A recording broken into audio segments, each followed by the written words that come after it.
IPL শুরুর আগেই ধাক্কা লখনৌ দলে। প্রথম দিকের কিছু ম্যাচ খেলতে পারবেন না জোরে বোলার। আইপিএল শুরুর দিকের ম্যাচগুলোতে খেলতে পারবেন না ডেভিড ভিলে। ইংরেজ পেসার ব্যক্তিগত কারণে প্রথম দিকের কিছু ম্যাচ খেলবেন না। লখনৌ সুপার জায়ান্টসের কোচ জাস্টিন ল্যাঙ্গার বুধবার সেটা জানিয়েছেন। গত দুটি আইপিএলে রয়্যাল চ্যালেঞ্জার্স বেঙ্গালুরুর হয়ে খেলেছিলেন ইংল্যান্ডের বাঁহাতি পেসার। এবার নিলামে উইলিকে 2 কোটি টাকা দিয়ে কিনে নেয় লখনৌ।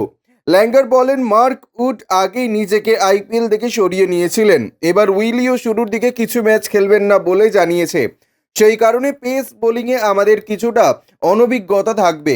তবে কয়েকদিন ধরে অনুশীলনে বেশ কিছু প্রতিভাবান ক্রিকেটারকে দেখেছি। কয়েকজনের চোট ছিল, তারা এখন পুরোপুরি সুস্থ।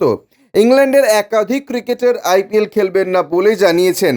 Harry Brook, Jason Roy, gas Atkinson এবং মার্ক উডকে এবারের আইপিএলে দেখা যাবে না। তারা ইতিমধ্যেই জানিয়ে দিয়েছেন যে আইপিএল খেলবেন না।